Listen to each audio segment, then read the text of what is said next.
Hampir 1,5 tahun Indonesia menghadapi pandemi COVID-19. Bahkan beberapa pekan terakhir kita disuguhkan dengan adanya angka kasus COVID-19 yang trennya mengalami kenaikan. Pasien di rumah sakit cukup meningkat drastis. Hal ini kemudian yang mendasari mengapa pemerintah mengambil kebijakan PPKM darurat atau pembatasan kegiatan masyarakat. Dari perspektif kesehatan, tentu ini bertujuan untuk mengendalikan angka kasus COVID-19. Tapi kalau kita melihat dari perspektif ekonomi, banyak sekelompok masyarakat di sejumlah daerah di Indonesia menyuarakan pendapatnya, menyampaikan bagaimana terpukulnya perekonomian mereka selama berlangsungnya pembatasan kegiatan masyarakat atau PPKM darurat, hingga berujung pada aksi demonstrasi dan juga pemasangan bendera putih. Sebetulnya, seberapa terpukul perekonomian warga dan bagaimana respon pemerintah mengenai hal ini? Ikutilah episode Fakta kali ini bersama saya, Gina Vita. Dengan mempertimbangkan aspek kesehatan, aspek ekonomi, dan dinamika sosial, saya memutuskan untuk melanjutkan penerapan PPKM level 4 dari tanggal 26 Juli sampai dengan 2 Agustus 2021.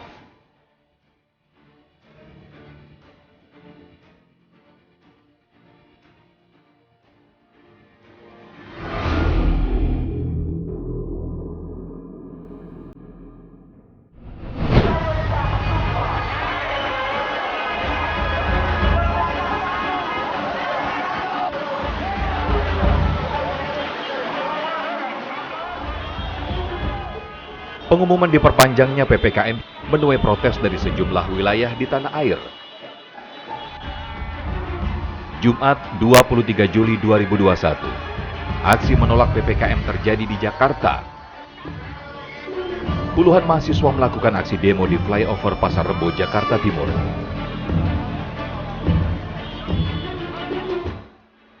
Penghadangan hingga orasi di tengah jalan membuat aksi ini akhirnya dibubarkan aparat kepolisian.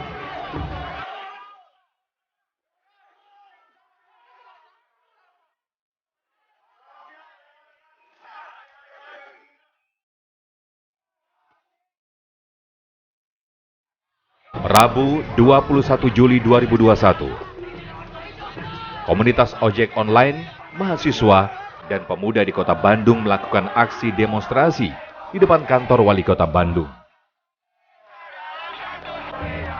Kemarahan dan teriakan dari para pendemo tak bisa terbendung lantaran masa PPKM diperpanjang. Kericuhan pun tak terelakkan antara pihak kepolisian dengan para pendemo. Massa mencoba merangsek menembus pagar kantor wali kota Bandung. Pihak kepolisian merasa mahasiswa yang melakukan aksi unjuk rasa ini sudah ditunggangi.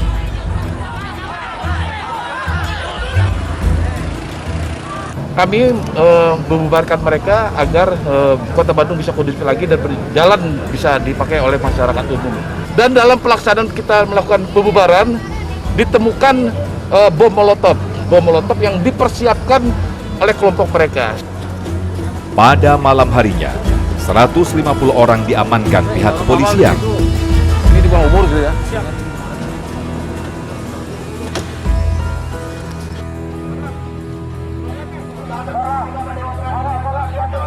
Sementara itu tanggal 22 Juli 2021, di Balikpapan, mahasiswa yang tergabung dalam demonstrasi menolak PPKM darurat.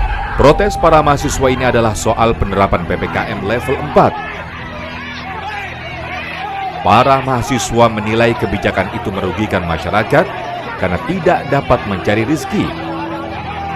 Para mahasiswa meminta agar PPKM level 4 di Kota Minyak tidak lagi diberlakukan.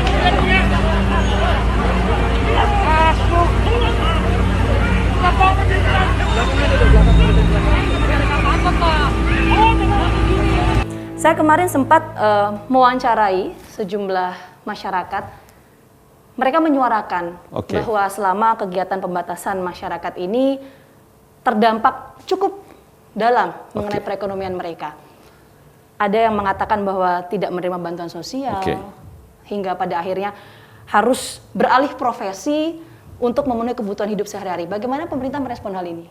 Ada dua hal yang harus menjadi perhatian. Perhatian yang pertama bahwa semua regulasi yang ditetapkan oleh pemerintah terkait dengan PPKM darurat sampai tanggal 20 kemarin, maupun kemudian Bapak Presiden menetapkan untuk memperpanjang sampai tanggal 25. Maka dua hal.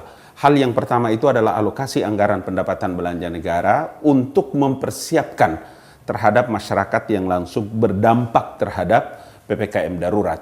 Itu sebabnya kenapa kepada pemerintah daerah, baik gubernur, bupati, wali kota, sampai tingkat kecamatan, kelurahan, RT, RW, itu semua data-data dari masyarakat itu harus bisa didatai dengan lengkap, sehingga alokasi untuk bantuan langsung, tunai, internet, dan lain-lain sebagainya itu memang diberikan kepada masyarakat yang berdampak terhadap PPKM darurat. Sebelumnya pada tanggal 16 Juli 2021, di Ambon, massa menolak PPKM diterapkan.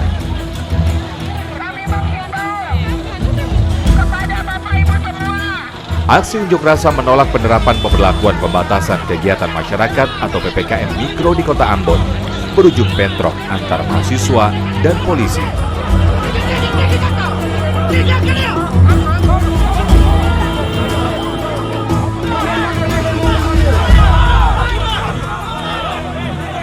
Bentrokan terjadi setelah ratusan mahasiswa yang berunjuk rasa di depan kantor Wali Kota Ambon memblokade Jalan Sultan Hairun.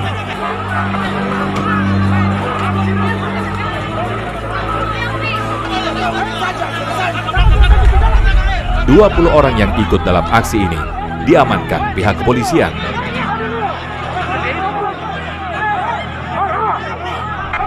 Oke, termasuk karena juga ada demo dari sejumlah warga ya, tidak hanya di bahkan di luar wilayah DKI Jakarta mengenai perpanjangan PPKM ini, Bang Abalin. Ya, saya ingin mengemukakan satu hasil penelitian yang dilakukan oleh International Social Community. Itu teman-teman dari Denver menyebutkan satu-satunya di dunia negara yang memiliki tingkat ketaatan kepada pemerintah itu adalah masyarakat Indonesia.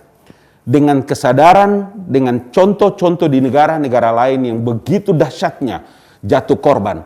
Sehingga kalau ada demonstrasi sekelompok orang di beberapa titik, kemudian titik yang lain, jangan pernah itu dijadikan sebagai barometer kemudian mengganggu proses yang sedang berjalan oleh pemerintah. Oke, Bang Abalin, terakhir singkat saja mungkin. Kalaupun nanti angka kasus COVID menurun dan kemudian dilakukan pelonggaran, bagaimana untuk bantuan sosial, apakah tetap akan berjalan atau seperti apa?